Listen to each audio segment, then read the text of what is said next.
कि कोयला एवं पेट्रोलियम से आपको मैंने इसके पिछले वाली घंटी में आप लोगों को पढ़ा दिए।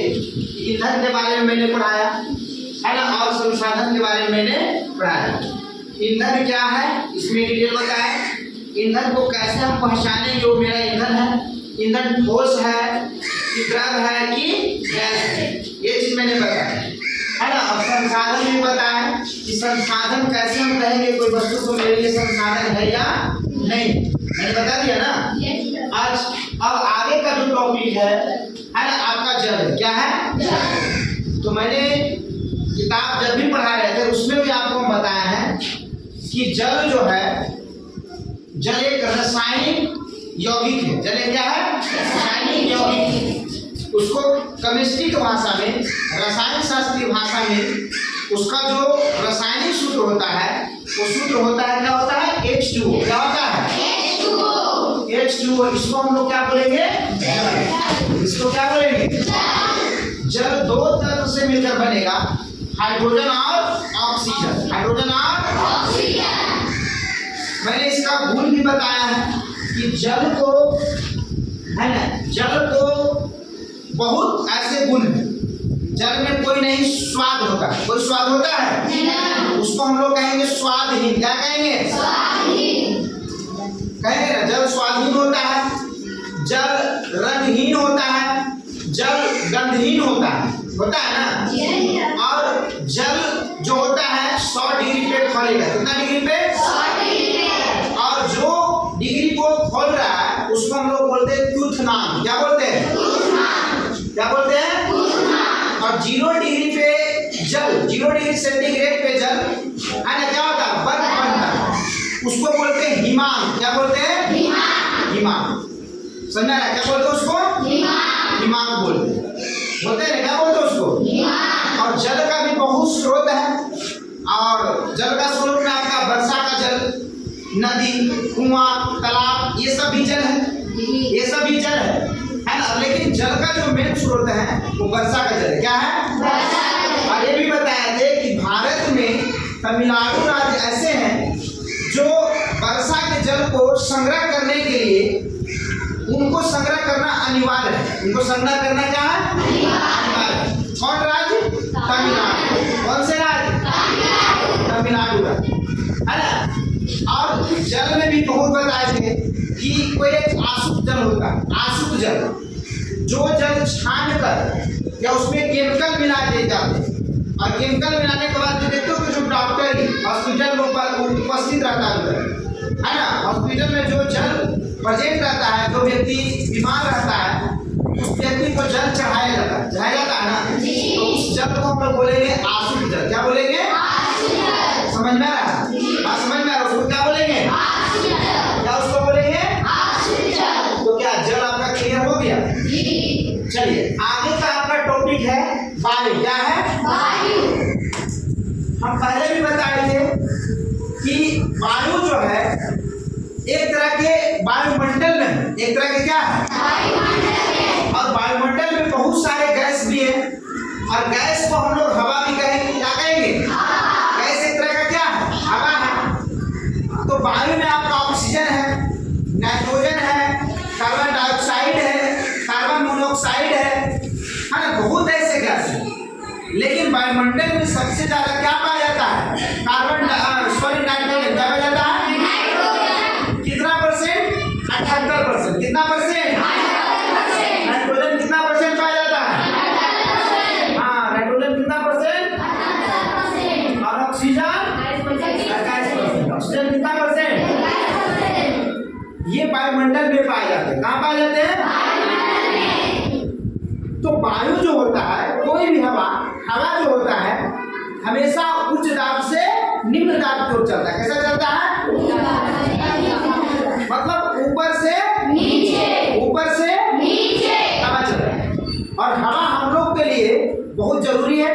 क्या हम लोग को अभी हवा नहीं मिलेगा तो क्या हम लोग जी पाएंगे, नहीं जी पाएंगे, क्योंकि हवा में भी हम लोग को जरूरी है ऑक्सीजन का। क्या जरूरी है, ऑक्सीजन हमको बहुत जरूरी है। और जो कि किससे प्राप्त होगा, पेड़ पौधा। किससे प्राप्त होगा, हम लोग ऑक्सीजन लेते हैं और कार्बन डाइऑक्साइड को छोड़ते हैं। हम लोग क्या लेते हैं? हम लोग लेंगे ऑक्सीजन और छोड़ेंगे क्या? मतलब कहने का मतलब इसको हम लोग लेते हैं और कार्बन डाइऑक्साइड क्या करते हैं? छोड़ते हैं। क्या करते हैं? छोड़ते हैं ना। लेकिन पौधा उल्टा काम करता है, वो कार्बन डाइऑक्साइड लेता है और क्या छोड़ता है? ऑक्सीजन। समझ में आ रहा? तो ये वायुमंडल, ये आपका क्या हुआ? वायु के बारे में आपको मैंने बता दिया। समझ में आ रहा? और वायु को हम लोग महसूस करते हैं, ना उसको हम लोग देखेंगे ना उसको हम लोग क्या कर सकते हैं? महसूस, मतलब उसको हम लोग सिर्फ महसूस करेंगे। क्या करेंगे? महसूस कर सकते हैं। क्या वायु में भी आपका कोई गंध होता है? नहीं, बिल्कुल गंध होता है। नहीं गंध होता है क्या? अभी मान लीजिए कि गैस है, तो गैस भी एक तरह का क्या है? वायु है ना। और आपका गैस रिलीज होता है, जब छूटता है तो क्या उसमें गंध आती है कि नहीं आती? आती है ना। तो वास्तविक में जब उसमें केमिकल मिला दिया जाता है, रासायनिक तत्व मिला दिया जाते हैं, रासायनिक पदार्थ मिला जाते हैं, तो उसमें आ जाता है। लेकिन ऐसे पढ़ाया जाता है कि जो शुद्ध वायु होता है उसमें कोई गंध नहीं होता, कोई दिक्कत नहीं। चलिए अब आता है पीएच।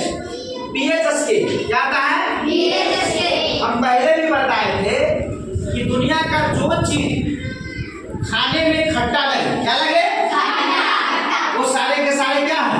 अम्ल है। वो सारे के सारे क्या है? और अम्ल को, और जो चीज आपको तीखा लगे, जो चीज आपको तीखा लगे, नून छाइना लगे, समझ में रहा? बात समझ में रहा? है ना। वैसे चीज को हम लोग है ना, उसको हम लोग क्षार बोलेंगे। क्या बोलेंगे? और जो खट्टा लगेगा उसको हम लोग अम्ल बोलेंगे। क्या बोलेंगे? मतलब जो खट्टा लगे उसको अम्ल बोलेंगे। क्या बोलेंगे? और जो कड़वा लगे, क्या लगे? कड़वा लगे उसको हम लोग क्या बोलेंगे? क्या बोलेंगे? और इन दोनों को जो जांच करेगा, जो क्या करेगा? जांच करेगा, उसी को हम लोग बोलेंगे पीएच स्केल। क्या कहेंगे? ये स्केल बताता है कि कौन पदार्थ अम्ल है और कौन पदार्थ क्षार है। जैसे आपको हम बताए थे ना कि अचार है, तो अचार में भी अम्ल पाया जाता है। नींबू है, नींबू में भी अम्ल पाया जाता है। सेब है, सेब में भी अम्ल पाया जाता है। समझा रहा?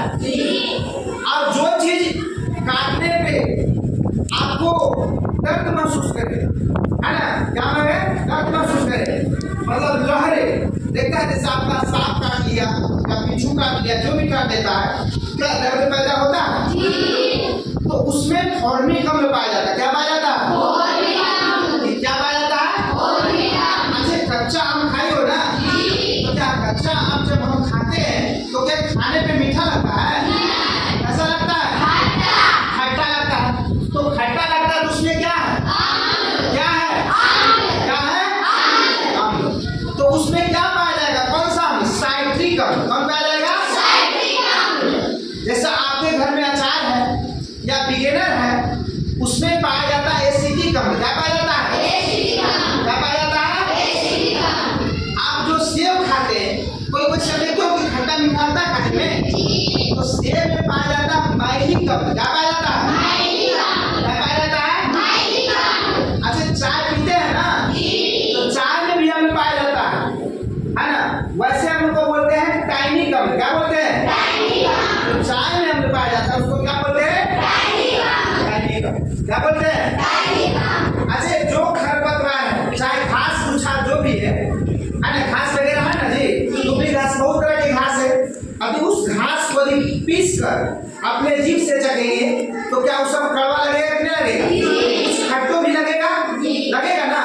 तो उसमें कौन सा पाया जाता है? बेंजोइक अम्ल। क्या पाया जाता है? जो आपका मूत्र है, जिसको हम लोग पेशाब कहेंगे, उसमें भी अम्ल पाया जाता है। उसमें पाया जाता है क्या? यूरिक अम्ल। क्या पाया जाता है? यूरिक अम्ल। उसमें क्या पाया जाता है? यूरिक अम्ल। अच्छा, टमाटर सुने हैं ना? क्या टमाटर खाते तो खट्टा लगता है? तो टमाटर में भी अम्ल पाया जाता है, उसका नाम है टार्टरिक अम्ल। क्या पाया जाता है? समझ में आ रहा? तो मैंने बहुत सारे ऐसे पदार्थ का नाम बताया कि जिसमें आपको अम्ल की मात्रा मौजूद मौजूद है और कौन कौन से अम्ल मौजूद है, ये भी मैंने बताया। अब आता है छाछ। तो क्या साबुन देखे हो? क्या साबुन यदि तुम्हारे मुंह में चला जाए तो बड़ा अच्छा लगता होगा? नहीं अच्छा लगता है। उसमें भी आपको पाया जाता है और वो क्षार का नाम है सोडियम हाइड्रोक्साइड। क्या है? सोडियम हाइड्रोक्साइड, है ना। KOH potassium hydroxide. क्या होता है? Potassium hydroxide. ये सब सारे के सारे क्षार पाए जाते हैं। क्या पाए जाते हैं? समझ में आ रहा? अम्ल जो होता है वो लाल लिटमस पत्र को नीला लिटमस पत्र में चेंज करता है। कौन चेंज करेगा? अम्ल। कौन चेंज करता है? इसको याद करने का एकदम सिंपल तरीका है। अम्ल के लास्ट में ल है। क्या है अम्ल के लास्ट में? तो ल से याद करना, ल से लाल, ल से लाल लिटमस पत्र को नीला लिटमस पत्र में कौन बदलता है? बदलता है। और इसका उल्टा, नीला लिटमस पत्र को लाल लिटमस पत्र में कौन बदलेगा? और लिटमस पत्र जो मिलता है वो लाइकेन एक पौधा होता है जिसको लिचेन भी कोई किताब में लिखा हुआ रहता है। लाइकेन के पौधा से लिटमस पत्र तैयार किया जाता है। क्या किया जाता है? लिटमस पत्र। इसी के सहारे आप बता सकते हैं कि कोई पदार्थ क्षार है या अम्ल है। क्या इसमें कोई दिक्कत है?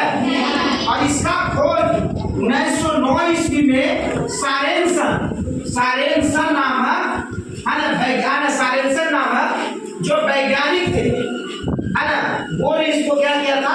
खोज निकाला। कितना ईस्वी में? 1909 ईस्वी। कितना ईस्वी में? 1909 ईस्वी। ये खोजे। तीसरा बात है, छठा जो आगे का जो पॉइंट है उसका नाम है उपभोग। क्या नाम है? तो उपभोग मतलब होता है भोग करना। उपभोग मतलब खाना पीना बर्बाद करना। जैसे तुम्हारे मम्मी यदि आपको 100 रुपया दे दे और आपको काम नहीं बोले कि आपको क्या करना है, आपको 100 रुपया दे दिए और आपको मन किया तो तरह तरह के आप खाना खा लिए। खाना खा लिए ना? क्या उपभोग हुआ कि नहीं हुआ? उपभोग हुआ ना। उपभोग मतलब खपत करना। क्या करना? जैसे मान लो कि आपका घर में LPG गैस होगा ना, तो क्या वो खाना बनता है तो गैस खत्म होता कि नहीं होता? तो खपत होना ही क्या कहलाता है? खत्म करना ही क्या कहलाता है? क्या इसमें आप समझने में कोई दिक्कत नहीं? चलिए अब आता है जीवाश्म। पहले जीवाश्म समझेंगे, इन्हें तो ऑटोमेटिक समझा, है ना। हम पहले बोले थे कि जो भी सजीव जीव है, चाहे गाय हो, भैंस हो, बैल हो या मनुष्य हो, जो जीव जंतु होता है वो आदि मर जाता है ना। यदि वो मर जाता है तो मरने के बाद उसको जमीन में दफना दिया जाता है ना। तो वही चीज 200 बरस, 300 बरस, 200 करोड़, 300 करोड़ वर्ष पूर्व पहले वही जीव बदलते बदलते क्या चीज में बदल गया? कोयला। क्या चीज में बदल गया? कोयला में बदल गया। तो वही कोयला को, वही तरह के चीज को जो बदला, वो अवशेष जो आया, उस अवशेष को हम बोलेंगे जीवाश्म। क्या बोलेंगे? अब कोयला बदल गया, कोयला तो वो लहकेगा, वो क्या होगा? ऐसे तरह के ईंधन को हम लोग क्या बोलेंगे? जीवाश्म। क्या बोलेंगे? तो जीवाश्म ईंधन में आपको आ जाएगा कोयला, आ जाएगा बायोगैस, आ जाएगा। ये सारे के सारे क्या है? जीवाश्म ईंधन का उदाहरण। जीवाश्म ईंधन का उदाहरण।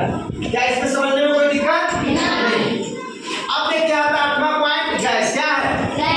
तो मैंने पहले भी बताया था कि गैस ऐसे चीज को कहते हैं जिसका कोई आकार ना हो, जिसका कोई आयतन निश्चित नहीं, है ना जी, है ना। उसको हम लोग क्या बोलेंगे? गैस बोलेंगे। क्या बोलेंगे? गैस बोलेंगे। तो देखो गैस है, तो गैस में आपका LPG है, CNG है और NG। LPG का फुल फॉर्म होता है लिक्विड पेट्रोलियम गैस। इसको हम लोग बोलेंगे रसोई गैस। क्या बोलेंगे? क्या बोलेंगे? रसोई गैस भी बोलेंगे, है ना। या खाना बनाने वाला गैस भी बोलेंगे, है ना। जो भी लाया घरेलू ईंधन भी बोल सकते हैं इसको, घरेलू गैस भी बोल सकते हैं। तो इसमें आपको जो होता है ब्यूटेन और आपका प्रोपेन होता है। ब्यूटेन और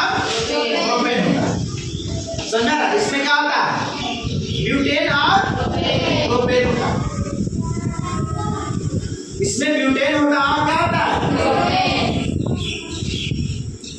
प्रोपेन और क्या होता है और ब्यूटेन होता है। क्या होता है ब्यूटेन, प्रोपेन और ब्यूटेन। समझ में आ रहा है? ये आपको किसमें पाया जाता है? किसमें? घरेलू गैस में प्रोपेन और ब्यूटेन होता है। समझ में आ रहा है? प्रोपेन और ब्यूटेन। प्रोपेन का C4H10 होता है, C4H10। ब्यूटेन का ही हो गया, प्रोपेन का यही होता है, ठीक है, C3 और H7। इसका होता है प्रोपेन का और ब्यूटेन का C4H10, ठीक है। और ये किसमें पाया जाता है? रसोई वाला गैस में, जो आपको खाना बनता है उस वाला गैस में आपका ये तत्व पाया जाता है, ये गैस पाया जाता है ऐसी गैस के कारण। और इसमें जो दुर्गंध आता है, जो कभी रिलीज हो जाता है, लीक कर जाता है, तो उसमें आता है आपका मेथिल मर्केप्टन। क्या आता है? मेथिल बोलो या एथिल, ऐसे ज्यादातर एथिल रहता है, एथिल मर्केप्टन। एथिल क्या होता है? मर्केप्टन गैस होता है ना। इसमें आपको इसमें पाया जाता है एथिल, है ना, एथिल।